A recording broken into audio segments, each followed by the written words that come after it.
اور حضور مناتے ہیں رب کو, کہتے ہیں یا اللہ تو نے وعدہ نہیں کیا تھا تو مدد کرے گا, یا اللہ تیرا وعدہ نہیں تھا تو کامیابی دے گا, یا اللہ تو نے ساری رات مناتے گزر گئی, ساری رات.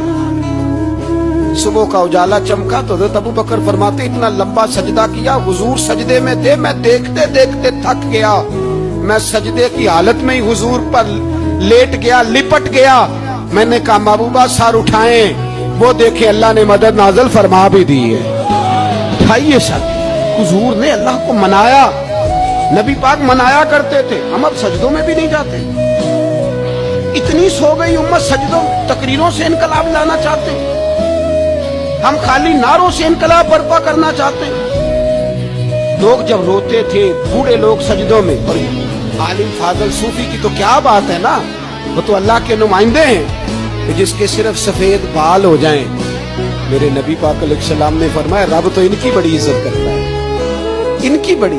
اور میرے نبی پاک نے فرمایا گناہگار مومن بھی جب دعا کے لیے ہاتھ اٹھاتا ہے تو اللہ فرماتا ہے فرشتوں اسے خالی نہ لوٹانا, مجھے شرم آتی ہے. اسے خالی پر تو اٹھاتا ہی نہیں, تو اسے مناتا ہی نہیں, تو کبھی لپٹا ہی نہیں, تو نے کبھی کہا ہی نہیں کہ یا اللہ آ میں تجھے لے جاؤں. حضرت سعد بن